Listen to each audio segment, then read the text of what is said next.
भक्त्या प्रणम्य वीरं सर्वज्ञं सर्वजन्तुहितदक्षं करणानुयोगदीपं कुर्वे स्वान्तस्तमोविघातार्थम्।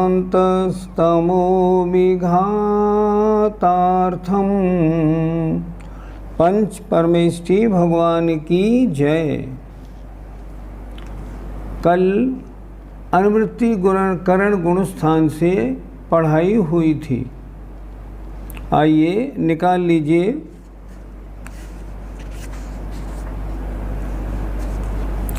पृष्ठ 6 प्रश्न नंबर 24।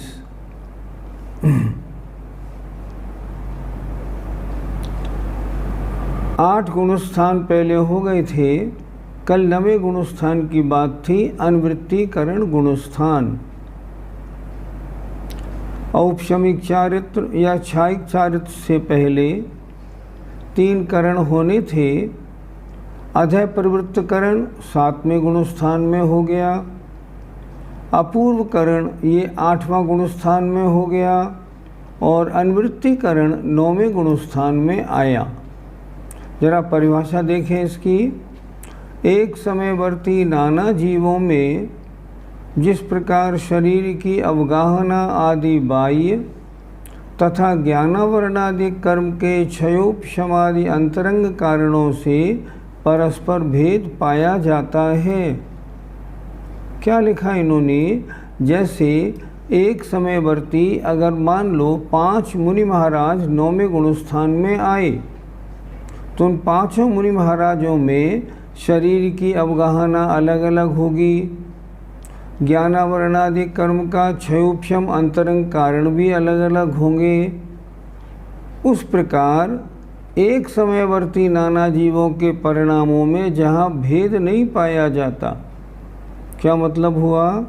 अगर 4 मुनि महाराजों ने अनुवृत्तिकरण में प्रवेश किया तो चारों मुनि महाराजों को समान समयों में समान विशुद्धि प्राप्त होगी। 10 समय में एक महाराज को जितनी विशुद्धि होगी उतनी विशुद्धि सभी महाराजों को होगी। जहाँ परिणामों में समानता है उसे कहते हैं अनुवृत्तिकरण गुणस्थान। नाम से देखिए ना, निवृत्ति माने भेद, निवृत्ति माने डिफरेंस।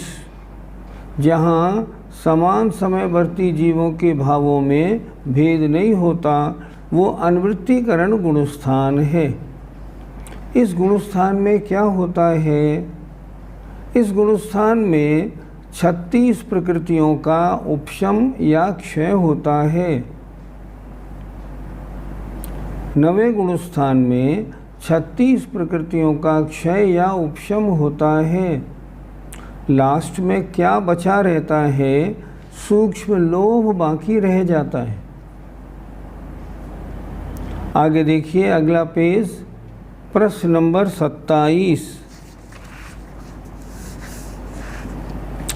प्रश्न नंबर 26 में ये दिया था इन्होंने, ये प्राप्त कैसे होता है सूक्ष्म लोभपना। इन्होंने बताया था जो स्पर्धक अनुवृत्तिकरण गुणस्थान के पूर्व में पाए जाते हैं उनको पूर्व स्पर्धक कहते हैं। पूर्व स्पर्धक जो अनुवृत्तिकरण के पूर्व 8वें गुणस्थान के अंत तक पाए गए। आगे देखिए, अनुवृत्तिकरण रूप परिणाम तक, अनुवृत्तिकरण रूप परिणाम के निमित्त से जिनका अनुभाग अनंत गुना क्षीण हो गया उनको कहते हैं अपूर्व स्पर्धक। 8वें गुणस्थान से आगे मुनि महाराज बढ़े तो उनके परिणामों की विशुद्धि से क्या हुआ? उनके परिणामों की विशुद्धि से उनका कर्मों का अनुभाग क्षीण हुआ। कितना? अनंत गुना। वो हो गए अपूर्व स्पर्धक। और आगे बढ़े और विशुद्धि बढ़ी तब क्या हुआ? अब जिनका अनुभाग अपूर्व स्पर्धक से भी अनंत गुना क्षीण हो जाता है उन्हें कहते हैं वादर कृष्टि। और जिनका अनुभाग बादर कृष्टि से भी अनंत गुना क्षीण हो जाता है उनको कहते हैं सूक्ष्म कृष्टि। ये चारों काम 9वें गुणस्थान में हो गए। 36 प्रकृतियों का नाश हो गया। मोहिनी की 27 प्रकृतियों का उपशम औपशम श्रेणी में, नाश छपक श्रेणी में हो गया। अब बचा क्या? अब बचा केवल सूक्ष्म लोभ। तो जब आत्मा में पूरी मोहिनी कर्म का उपशम या क्षय हो जाए और मात्र सूक्ष्म लोभ बचे, तब गुणस्थान हो जाता है 10वां। 10वां गुणस्थान कहलाता है सूक्ष्म सांपराय। सूक्ष्म सांपराय का मतलब जिस गुणस्थान में केवल सूक्ष्म लोभ बाकी रह जाता हो। ये कितने समय तक? कुछ सेकंडों के लिए होता है। इसके बाद क्या हुआ? प्रश्न नंबर 27 को देखिए जरा गौर से। इसमें 6 शब्द दिए हुए। अनुभाग माने कर्मों के फल देने की शक्ति। अविभाग प्रतिच्छेद, इसका मतलब शक्ति का सबसे छोटा अंश। इसके बाद समय प्रबद्ध, संसारावस्था में प्रति समय बंधने वाले कर्म या नो कर्म के समस्त परमाणुओं के समूह, अर्थात हम संसारी जीव एक समय में जितने कर्म परमाणुओं को बांधते हैं उसकी क्वांटिटी को कहा जाता है समय प्रबद्ध। जितने नो कर्म वर्गणाओं को बांधते हैं उनकी क्वांटिटी भी होती है समय प्रबद्ध। समय प्रबद्ध एक समय में बांधे जाने वाले कर्म और नो कर्मों की क्वांटिटी को कहते हैं। इसके बाद आइए वर्ग। विवक्षित समय प्रबद्ध में सबसे कम अनुभाग शक्ति के अंश अर्थात अविभाग प्रतिच्छेद जिस परमाणु में पाए जाते हैं उसे वर्ग कहते हैं। जिस परमाणु में अविभाग प्रतिच्छेद सबसे कम पाए जाए वो हुआ वर्ग। अब समान संख्या वाले अविभाग प्रतिच्छेद जिनमें पाए जाएं उन सब वर्गों के समूह को कहते हैं वर्गणा। अब बहुत सारे वर्ग मिले और उनसे क्या बनी? एक वर्गणा बन गई। और जिनमें अविभाग प्रतिच्छेदों की समान वृद्धि पाई जाए उन वर्गणाओं के समूह को स्पर्धक कहते हैं। सरल भाषा में समझ लें, परमाणु को वर्ग कहते हैं, परमाणु के समूह को या वर्गों के समूह को वर्गणा कहते हैं और वर्गणा के समूह को स्पर्धक कहते हैं। सरल भाषा में समझने वाली बात। अब 10वें गुणस्थान के अंत में क्या हुआ? और सारे कर्मों का तो उपशम या क्षय हो गया। अब बचा क्या? अब बचा सिर्फ सूक्ष्म लोभ। 10वें गुणस्थान के अंत में सूक्ष्म लोभ भी चला गया। अब गुणस्थान आ गया 11वां, नाम पड़ा उपशांत मोह। नाम देखिए उपशांत मोह, जहाँ मोहिनी कर्म का पूरा उपशमन दबना हो गया हो। जब मोहिनी कर्म की किसी भी प्रकृति का उदय जब ना आ रहा हो तब उपशांत मोह गुणस्थान बनता है। उपशम श्रेणी वाले मुनिराज 10वें गुणस्थान से 11वें गुणस्थान में आते हैं, लेकिन जो छपक श्रेणी वाले मुनि महाराज होते हैं वो तो सीधे 10वें गुणस्थान से और 12वें गुणस्थान में चले जाते, वो 11 में नहीं आते। 11वां गुणस्थान उपशम श्रेणी में है, छपक श्रेणी में नहीं। अब उपशांत मोह गुणस्थान की परिभाषा किताब में देख लीजिए। निर्मली फल से युक्त जल की तरह अथवा शरद ऋतु में ऊपर से स्वच्छ हो जाने वाले सरोवर के जल की तरह संपूर्ण मोहिनी कर्म के उपशम से उत्पन्न होने वाले निर्मल परिणामों को उपशांत मोह के गुणस्थान कहते हैं। अर्थात जब पूरी मोहिनी कर्म का उपशम हो गया तो वो जीव कहाँ आया? 11वें गुणस्थान में, नाम पड़ा उपशांत मोह। अर्थात इनके संपूर्ण मोहिनी कर्म का उपशम हो चुका है। अब उपशम श्रेणी वालों का क्या होगा? उपसम श्रेणी वाले अब 11वें गुणस्थान से नीचे गिरेंगे। देखिए क्या लिखा, इस गुणस्थान का धारक जीव अंतर्मुहूर्त के भीतर आयु क्षय मतलब आयु समाप्त हो जाने पर अथवा गुणस्थान के काल क्षय, मान लो 11वें गुणस्थान का काल 6 सेकंड है, तो 6 सेकंड काल जब पूरा होगा तब क्या होगा, जीव को वहाँ से नीचे आना पड़ेगा, ऊपर नहीं जाएगा। नहीं, 11वें गुणस्थान वाले ऊपर नहीं जाते, 11वें गुणस्थान वाले नियम से नीचे गिरते हैं। क्यों गिरते हैं? क्योंकि उन्होंने जिन कर्म प्रकृतियों को दबाया था उनका दबाने का काल समाप्त होने जा रहा है, अब वो उदय में आएंगी। तो कैसे गिरेंगे वो? 11 से 10 में आएंगे, 10 से 9, 9 से 8, 7 और 6 तक आएंगे, बिल्कुल क्रम से आएंगे। ऐसा नहीं हो सकता जो 11 से 6 में आ जाएं, ऐसा नहीं होगा, क्रम से ही आएंगे। हाँ, एक बात ज़रूर है, अगर 11वें गुणस्थान में आयु पूरी हो गई और मनुष्य पर्याय छूट गई तो देव पर्याय प्राप्त होगी, तो देव आयु के पहले समय से गुणस्थान चौथा हो जाएगा, तब तो 11 से 4 में गिरेंगे।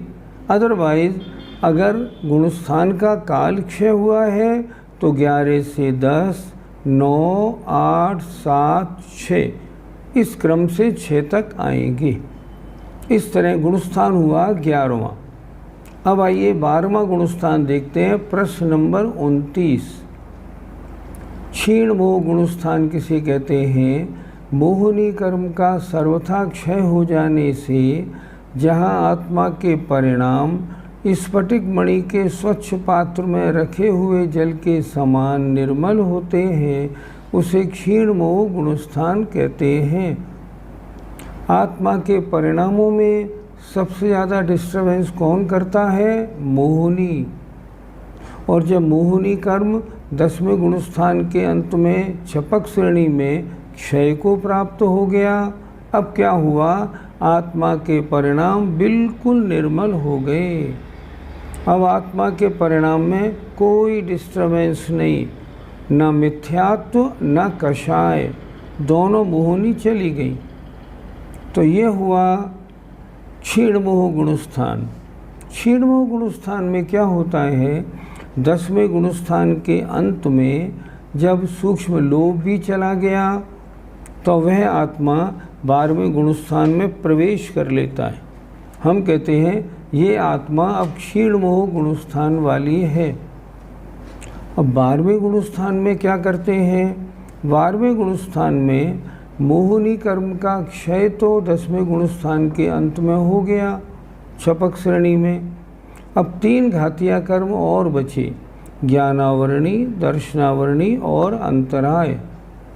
तो इन तीनों कर्मों को 12वें गुणस्थान के अंतिम समय में नष्ट किया जाता है अपने तप के द्वारा, अपने शुक्ल ध्यान के द्वारा।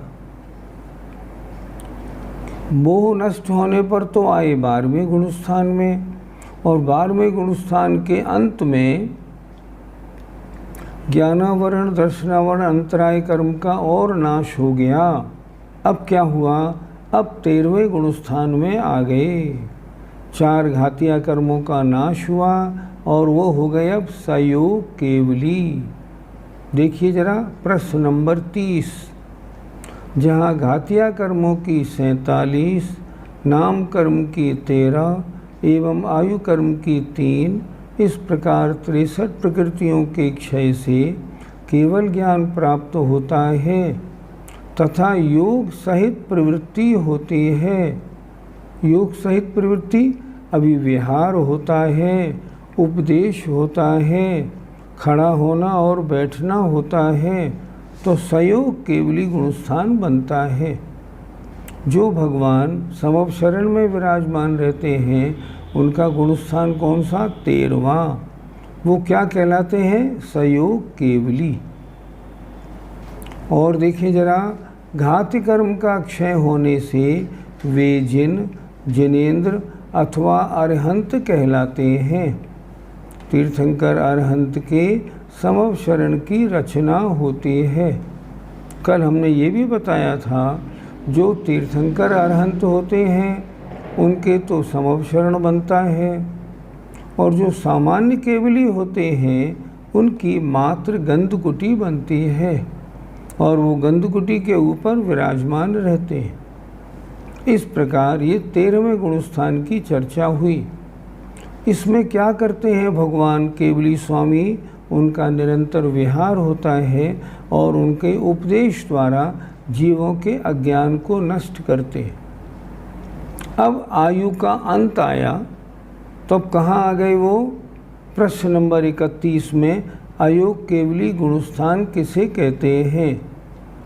जहाँ मन वचन और काय इन तीनों योगों का सर्वथा अभाव हो जाता है, अर्थात मन वचन काय की क्रिया समाप्त हो गई, अब आत्म प्रदेशों में बिल्कुल भी हलन चलन नहीं, उसे अयोग केवली गुणस्थान कहते हैं। इस गुणस्थान का काल कितना?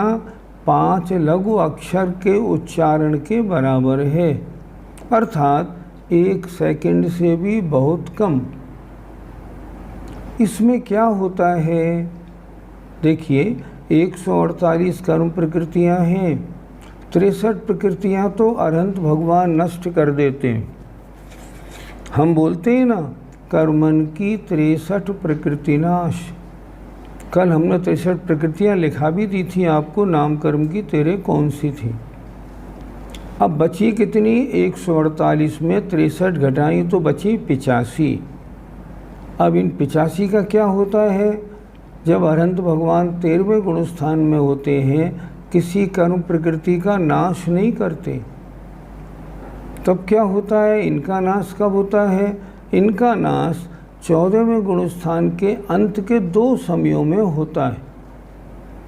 अंत से पहले समय में देखिए लिखा है किताब में 72, और अंतिम समय में 13 प्रकृतियों का क्षय होता है।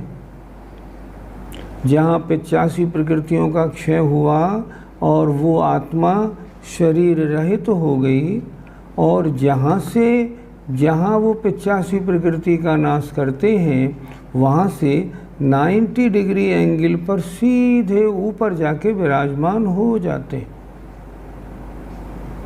क्या लिखा देखिए, कर्म बंधन से मुक्ति होते ही आत्मा के प्रदेश एक समय में ऋजुगति माने सीधी गति से सिद्धालय में पहुंच जाते हैं। कितना समय लगता है उस आत्मा को पहुंचने में? एक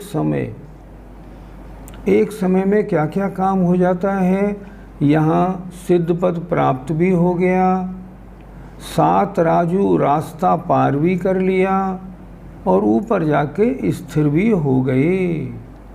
इतना काम एक समय में हो जाता है। कल यहाँ तक पढ़ाई हो गई थी। आइए आज प्रश्न नंबर 32 से चलेंगे। अब सिद्धालय कहाँ है? आलय माने होता है घर, और सिद्ध माने सिद्ध। सिद्धालय माने सिद्ध भगवान कहाँ विराजमान होते हैं? हम में से अधिकांश लोग तो ये मानते हैं कि ऊपर जो सिद्ध शिला है, सिद्ध शिला पर सारे सिद्ध भगवान जाकर बैठ जाते हैं। नहीं, पर ऐसा बिल्कुल नहीं मानना, ये धारणा ठीक नहीं, ऐसा नहीं होता। तो सिद्ध भगवान कहाँ विराजते हैं? देखिए जरा, लोक के अंत में, ध्यान से सुनिए, लोक के अंत में तनुवात वलय के अंतिम 525 धनुष प्रमाण क्षेत्र में सिद्धालय है। मतलब ये सिद्ध भगवान कहाँ जाके रुक जाते हैं? सिद्धालय में। वो सिद्धालय कितना मोटा है? थिकनेस कितनी है? 525 धनुष। विस्तार कितना है? 45 लाख योजन गोल। ये 45 लाख योजन कहाँ से आया? देखिए, ढाई द्वीप का विस्तार कितना? ढाई द्वीप का विस्तार 45 लाख योजन, बीच में 1 लाख योजन का जम्बू द्वीप, उसके अगल बगल में 2-2 लाख योजन लवण समुद्र, उसके दोनों तरफ धातकी खंड द्वीप 4 लाख योजन, उसके आगे 8 लाख योजन और 8 लाख योजन का कालोदधी समुद्र, और उसके बाद 16 लाख योजन का पुष्करवर द्वीप, उसके मध्य में मानसोत्तर पर्वत। तो कितना बचा? 8 लाख योजन पुष्करार्ध। ध्यान से सुनिए, 45 लाख योजन कहाँ से आया? ये ढाई द्वीप का विस्तार है, चौड़ाई। ढाई द्वीप 45 लाख योजन गोल है। यहाँ मनुष्य यहीं तक पाए जाते हैं, और जितने जीव सिद्ध बनते हैं 45 लाख योजन क्षेत्र से ही बनते, और सारे के सारे 90 डिग्री ऊपर जाते हैं। तो सिद्ध भगवान का सिद्धालय कितना बड़ा?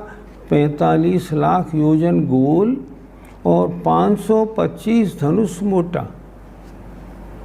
देखिए जरा क्या लिखा, लोक के अंत में तनुवात वलय के अंतिम 500 धनुष प्रमाण क्षेत्र में सिद्धालय सिद्धों का निवास है, अर्थात सिद्ध परमेष्टि का वही निवास होता है।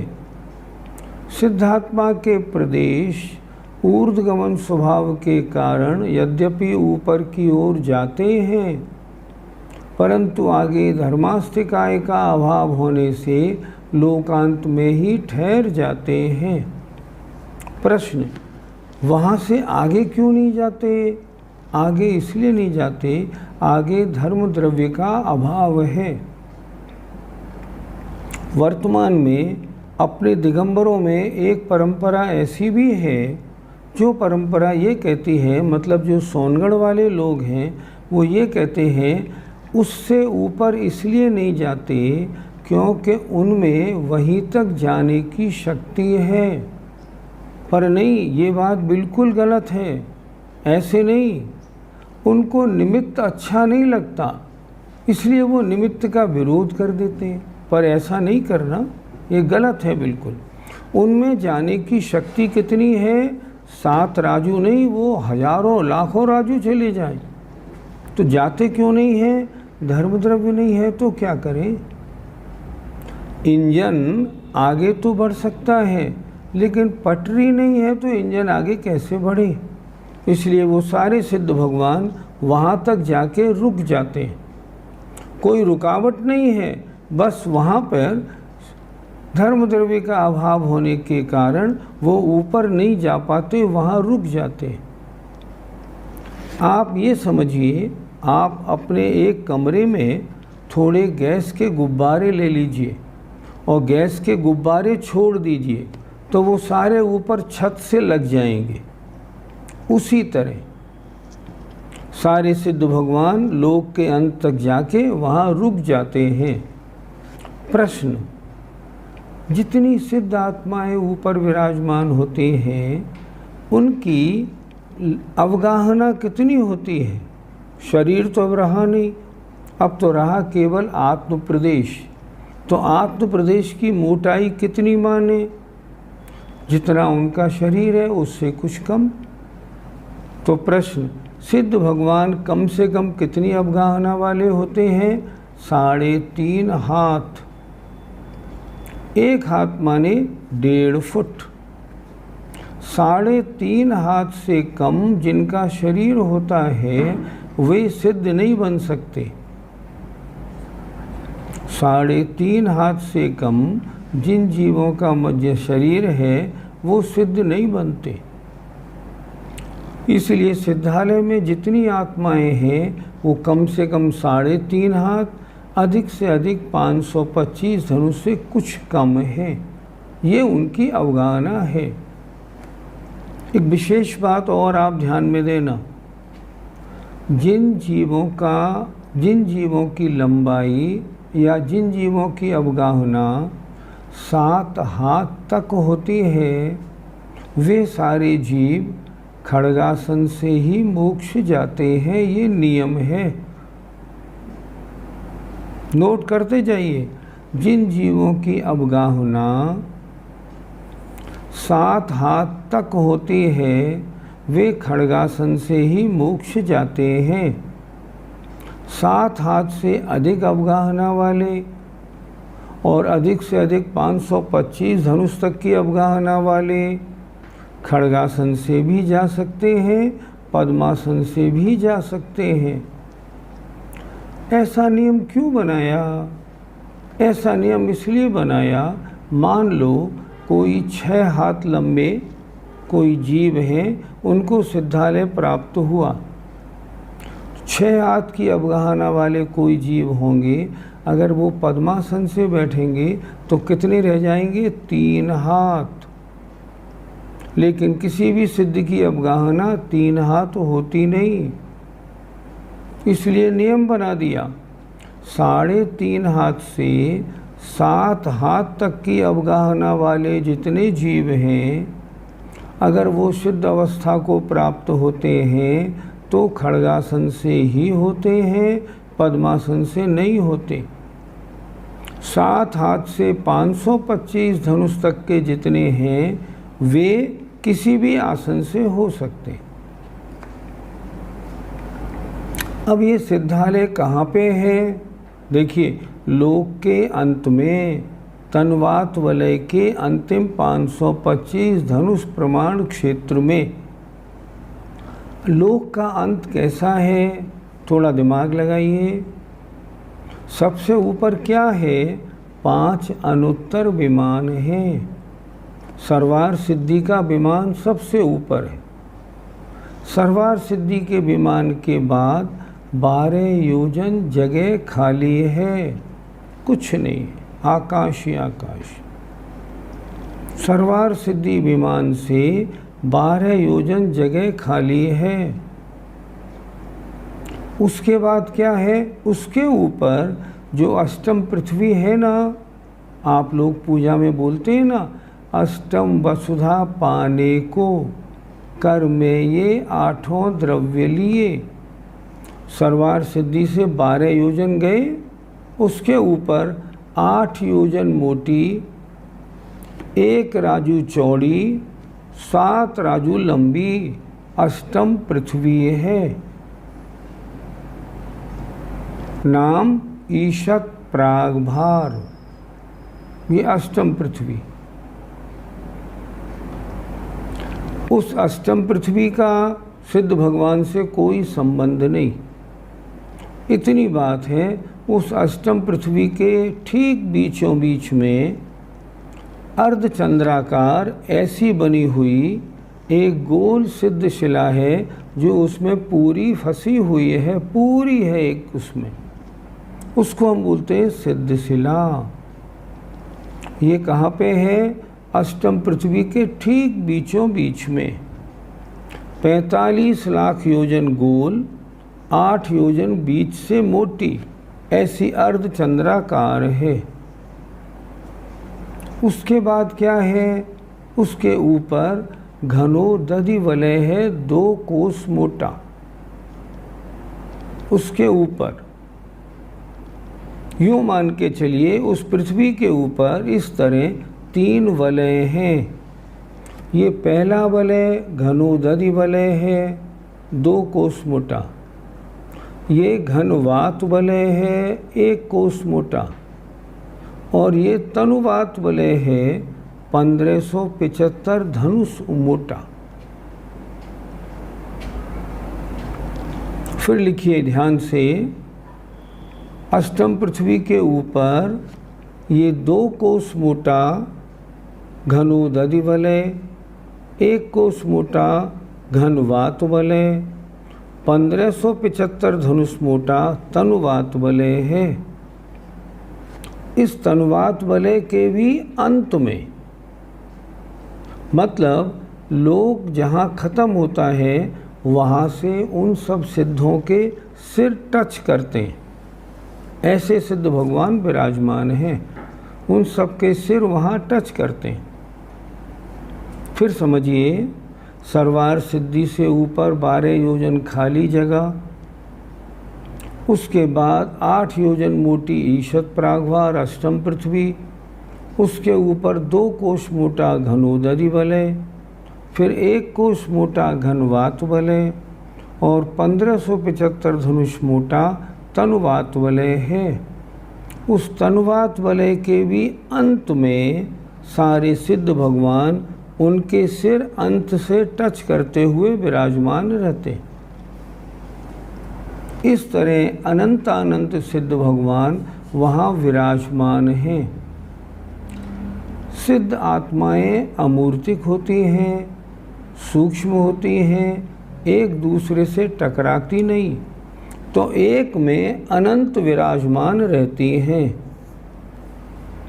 हम पूजा में बोलते हैं, जो एक माही अनेक राजें, अनेक माही एक लों, एक अनेक की नाहि संख्या, नमो सिद्ध निरंजनो, ऐसा बोलते। तो अनंत सिद्ध भगवान एक में एक समा जाते। अनंत सिद्ध भगवान ऐसे वहाँ विराजमान हैं। अब आपने 14 गुणस्थान समझ लिए और गुणस्थान से अतीत जो सिद्ध भगवान हैं उनको भी आपने समझ लिया। अब प्रश्न नंबर 33 पे चलते हैं। 14 गुणस्थान की बात पूरी हो गई। अब ये आया प्रसंग, किस गुणस्थान में भाव कौन सा पाया जाता है। अब ध्यान से देखते हैं। प्रश्न नंबर 33, मोहिनी कर्म की अपेक्षा प्रत्येक गुणस्थान में कौन कौन से भाव पाए जाते हैं। भाव तो मोहिनी कर्म की अपेक्षा ही बनते हैं। अब उत्तर देखिए ध्यान से।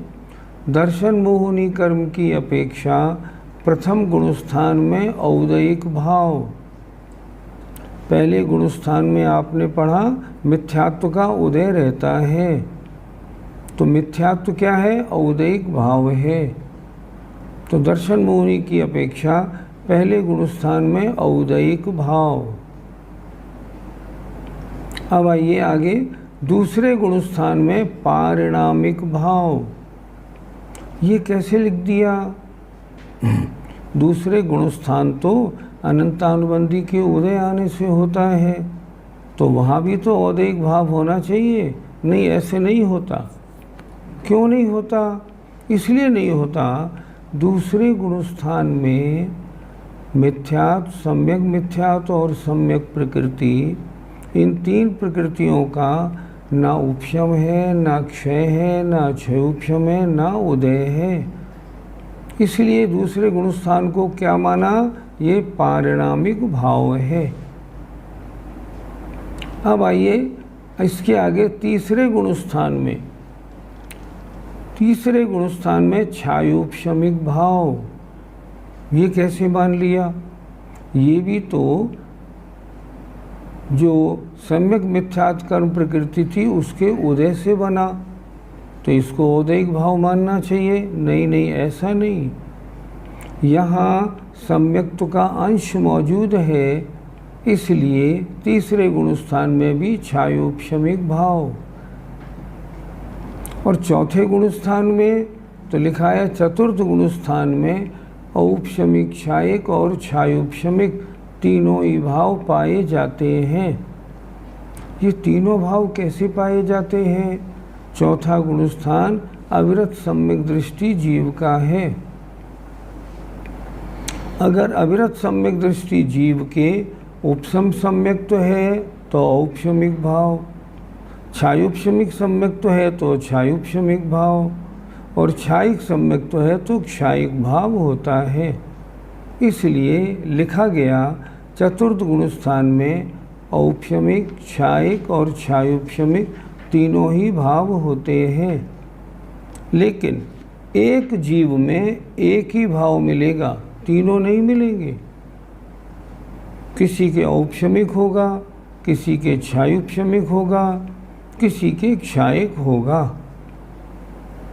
इस तरह पहले 4 गुण स्थानों में भावों की बात तो हो गई।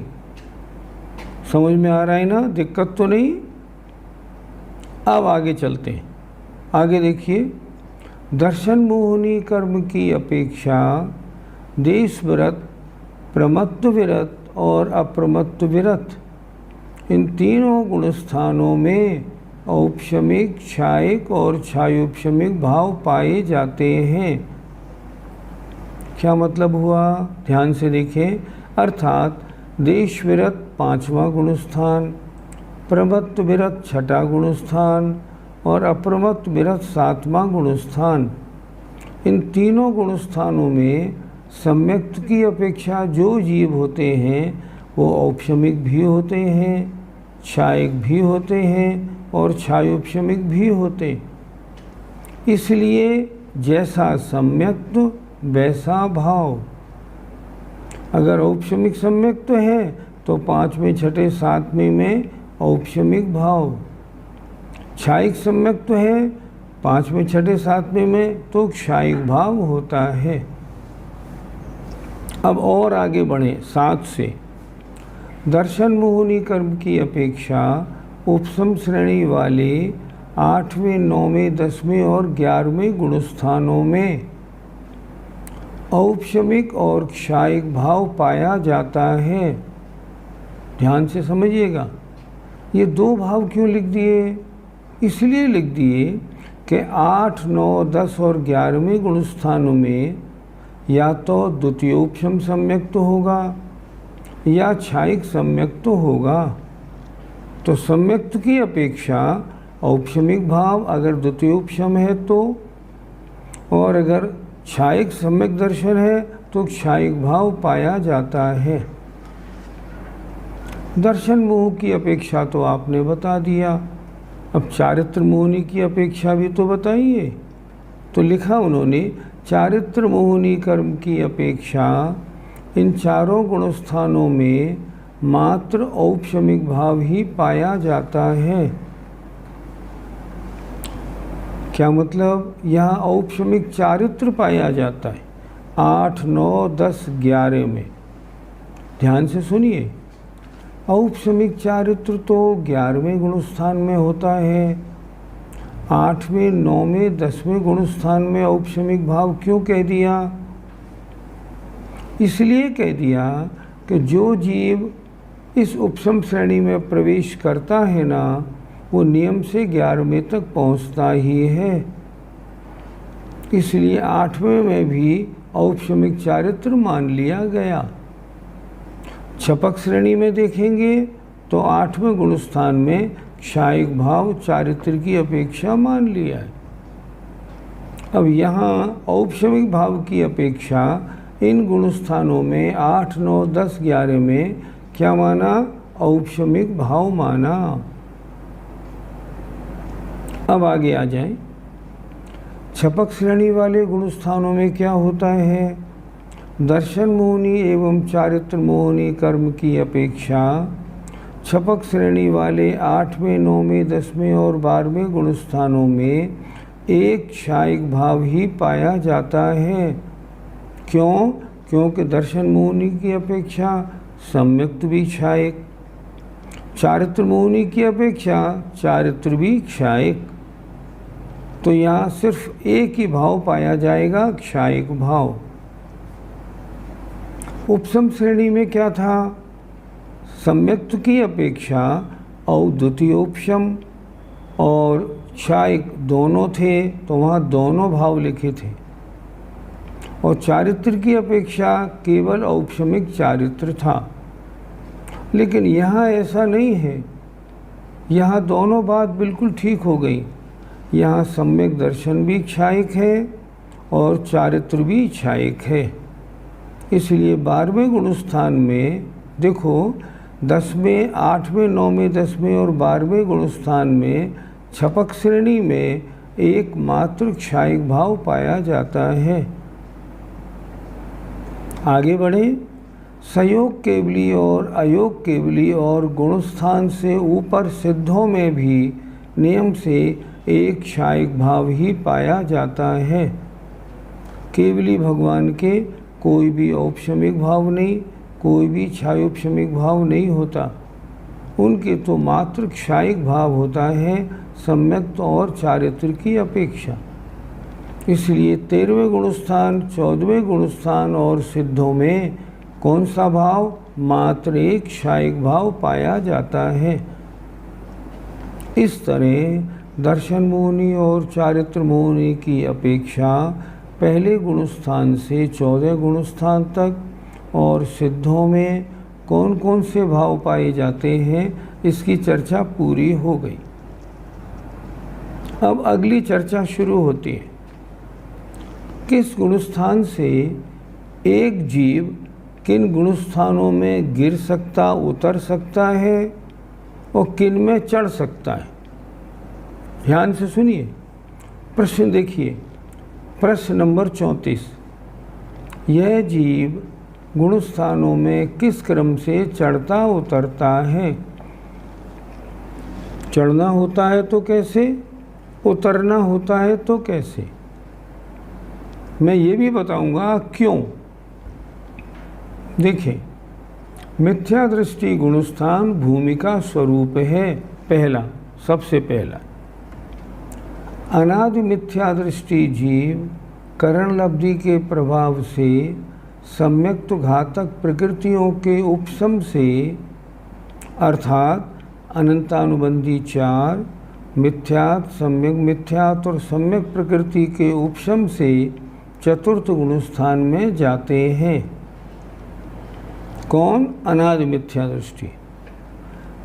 साधि मिथ्या दृष्टि जीव सम्यक प्रकृति के उदय से चतुर्थ गुणस्थान में जाते हैं। जो साधि मिथ्या दृष्टि वो हैं जिनको पहले एक बार सम्यक्त हो चुका, फिर मिथ्यात्व में जो आ गए, वो कहलाते हैं साधि मिथ्या दृष्टि। और जो अनादि से मिथ्यात्व में है वो अनादि मिथ्या दृष्टि होते। तो क्या लिख रहे हैं देखिए, साधि मिथ्या दृष्टि जीव सम्यक प्रकृति के उदय से चतुर्थ गुणस्थान में जाते हैं। साधि मिथ्या दृष्टि के किस कर्म का उदय आ सकता है? किसी का भी आ जाए, मिथ्यात्, अनंतानुबंधी किसी का भी आ सकता है। तो ऐसे जीव के सम्यक प्रकृति का उदय आया तो क्या हुआ? गुणस्थान चतुर्थ ही रहा, अगर उपशम सम्यक दृष्टि है। नहीं तो पहले गुणस्थान से जो जीव हैं, अगर उनके सम्यक प्रकृति का उदय हो गया तो गुणस्थान बन गया चौथा। आगे बढ़ें। साधि मिथ्या दृष्टि जीव सम्यक मिथ्यात्व प्रकृति के उदय से तीसरे गुणस्थान में जाते हैं। उनके मान लो सम्यक मिथ्यात्व का उदय हो गया तो गुणस्थान कौन सा बन गया? तीसरा। और आगे बढ़िए। साधि मिथ्या दृष्टि जीव सम्यक्त एवं 5 पापों के एक देश त्याग रूप परिणाम से देश विरत गुणस्थान में जाते हैं। इसमें आपने ये क्यों नहीं लिखा कि पहले से दूसरे में जाते हैं? आपने पहले से तीसरे की बात कर ली, सम्यक मिथ्या दृष्टि बना दिया। पहले से चौथे की बात कर ली, उनको सम्यक दृष्टि बना दिया। तो पहले से दूसरे की बात तो करो। आचार्य कहते हैं पहले गुणस्थान वाले दूसरे गुणस्थान में चढ़ते नहीं।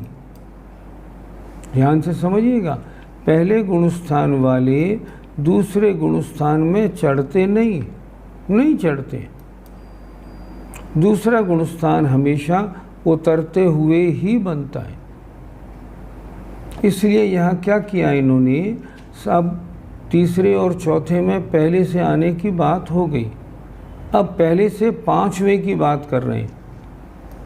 साधि मिथ्या दृष्टि जीव सम्यक्त्व एवं 5 पापों के एक देश त्याग रूप परिणाम से देश विरत नाम के 5वें गुणस्थान में जाते हैं।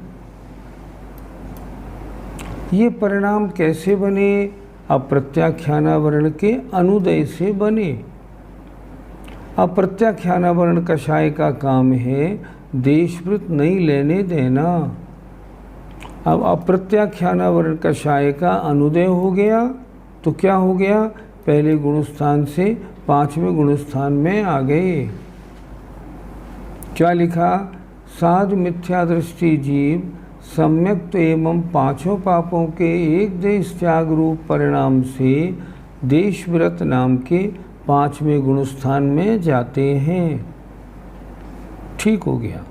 अब और ऊपर जा सकते हैं कि नहीं, देखिए क्या लिखा आगे, साधु मिथ्या दृष्टि जीव सम्यक्त एवं प्रत्याख्यानावरण चतुष्क, चतुष्क माने क्रोध मान माया लोभ, इनके अनुदय से, इनके उदय के हट जाने से, इनके उदय समाप्त हो जाने से होने वाले चारित्र रूप परिणाम से अप्रमत्त गुणस्थान में जाते हैं।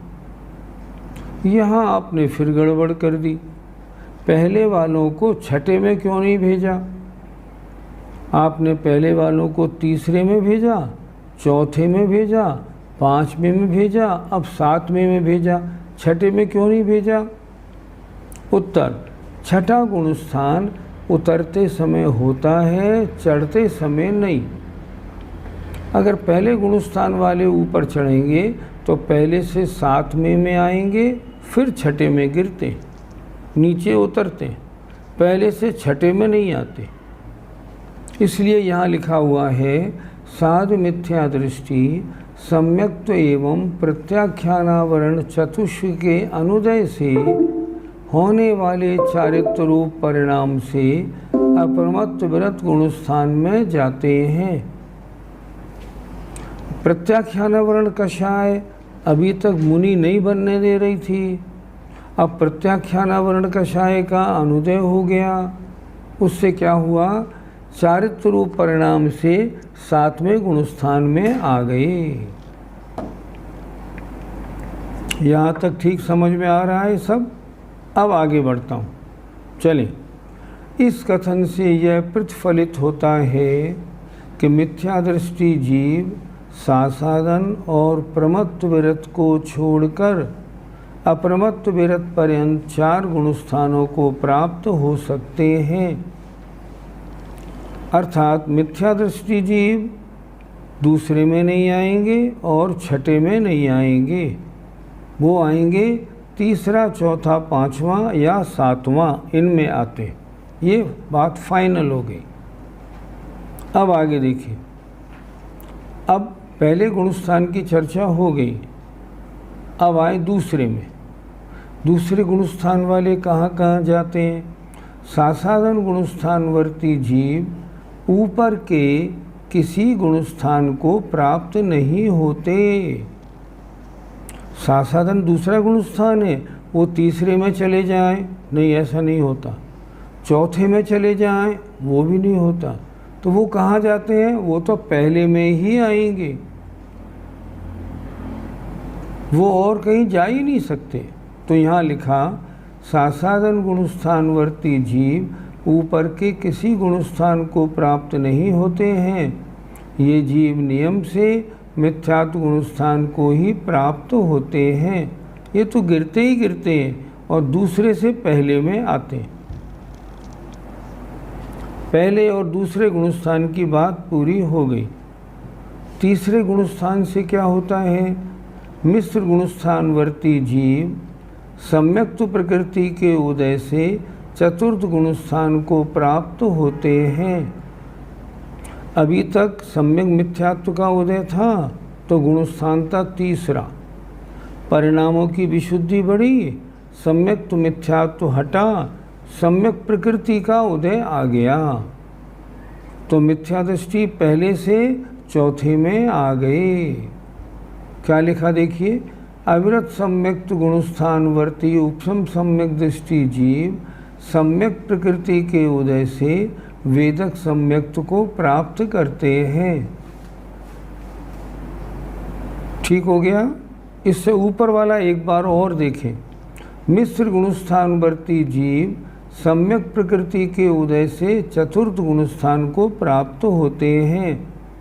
अभी तक तीसरे गुणस्थान में सम्यक मिथ्यात्व का उदय था, गुणस्थान तीसरा था। अब सम्यक मिथ्यात्व वहाँ से हट गई और उसकी जगह पे क्या हुआ, उसकी जगह किसका उदय आ गया, सम्यक तो प्रकृति का। तो तीसरे वाले चौथे में चढ़ गए। अब क्या करना, अब ये करना, आगे देखो, अब मिथ्यात्व प्रकृति के उदय से मिथ्यात्व गुणस्थान को प्राप्त होते हैं। सीधी बात हुई। तीसरे गुणस्थान में दो मार्ग हैं, ऊपर चढ़ेंगे तो चौथे में, नीचे गिरेंगे तो पहले में। तीसरे गुणस्थान वाले 5 में, छठे 7 में नहीं आ सकते और दूसरे में भी नहीं आ सकते। इसलिए स्पष्ट लिखा है, मिथ्यात्व प्रकृति के उदय से मिथ्यात्व गुणस्थान को प्राप्त होते हैं। तीसरे गुणस्थान से 2 रास्ते हैं, ऊपर चढ़े तो चौथे में, नीचे उतरे तो पहले में। ठीक हो गया। आगे देखते हैं। अब देखें चौथे गुणस्थान वालों का क्या हुआ। अविरत सम्यक्त गुणस्थान वर्ते उपसम सम्यक दृष्टि जीव सम्यक प्रकृति के उदय से उपसम सम्यक्त का काल खत्म हो गया तो वेदक सम्यक्त को प्राप्त करते हैं। मान लो 6 मिनट काल था उपसम सम्यक्त का, अब वो काल पूरा हो गया। अब क्या होगा, उनका सम्यक प्रकृति का उदय हुआ तो वो जीव जो है ना किस में आ गए, अब छायोपशमिक सम्यक दृष्टि बन गए। और आगे देखिए, अब वेदक सम्यक दृष्टि, वेदक माने छायोपशमिक, वेदक माने छायोपशमिक। वेदक सम्यक दृष्टि जीव अनंतानुबंधी की विसंयोजना और दर्शन मोहिनी की 3 प्रकृतियों का अर्थात 7 प्रकृतियों का क्षय होने पर छायिक सम्यक्त को प्राप्त होते हैं। उपसम सम्यक दृष्टि छायिक सम्यक्त को प्राप्त नहीं होता। द्वितीयोपशम वाले भी छायिक सम्यक्त को प्राप्त नहीं होते। छायिक सम्यक्त को कौन प्राप्त होता है, केवल छायोपशमिक सम्यक दृष्टि जीव प्राप्त होता है। देखिए कितना अच्छा लिखा है, वेदक सम्यक दृष्टि जीव अनंतानुबंधी की विसंयोजना और दर्शन मोहिनी की 3 प्रकृतियों का अर्थात 7 प्रकृतियों का क्षय होने पर छायिक सम्यक्त को प्राप्त होते हैं। थोड़ा और समझ लेते हैं, छायिक सम्यक्त कैसे प्राप्त किया जाता है, अच्छी तरह समझिएगा। सबसे पहले परिणामों की छायोपशमिक सम्यक दृष्टि के परिणामों की विशुद्धि बढ़ी। तब क्या हुआ, पहले अनंतानुबंधी की विसंयोजना हुई। विसंयोजना किसे कहते हैं, अनंतानुबंधी का जितना द्रव्य था उसको अब प्रत्याख्यान, प्रत्याख्यान, संजुलन और 9 कषायों में डाल दिया। अनंतानुबंधी का क्या हुआ, अनंतानुबंधी 0 हो गई। सारी अनंतानुबंधी अब प्रत्याख्यान, प्रत्याख्यान, संजुलन और 9 कषाय में चली गई। तो जिसको छायिक सम्यक्त होना है, पहले क्या करेंगे, वो परिणामों की विशुद्धि, उसके बाद विशुद्धि से होंगे 3 करण, वही अधैकरण, अपूर्वकरण, अनुवृत्तिकरण। उससे क्या हुआ, अनंतानुबंधी समाप्त, विसंयोजना हो गई। फिर क्या होगा, फिर दोबारा 3 करण करेंगे, अधैकरण, अपूर्वकरण, अनुवृत्तिकरण। उससे क्या करेंगे, मिथ्यात्व के सारे द्रव्य को सम्यक मिथ्यात्व बनाएंगे, सम्यक मिथ्यात्व के सारे द्रव्य को सम्यक प्रकृति बना देंगे और सम्यक प्रकृति के सारे द्रव्य को नष्ट करके 7 प्रकृतियों का नाश होने से छायिक सम्यक तो हो जाएगा। छायिक सम्यक तो ऐसे प्राप्त होता है। कैसे प्राप्त होता है, पहले 3 करण करो, अनंतानुबंधी की विसंयोजना करो, उसके बाद फिर 3 करण करो और 3 करण करने के बाद फिर मिथ्यात्व को, सारे द्रव्य को सम्यक मिथ्यात्व बनाओ, सम्यक मिथ्यात्व के सारे द्रव्य को सम्यक प्रकृति बनाओ और सम्यक प्रकृति को नाश कर दो। कैसे होता है? परिणामों की विशुद्धि से। अब सातों प्रकृतियों का नाश हो गया, क्षय हो गया, तो सम्यक दर्शन कैसा हो जाएगा? क्षायिक सम्यक तो हो जाएगा।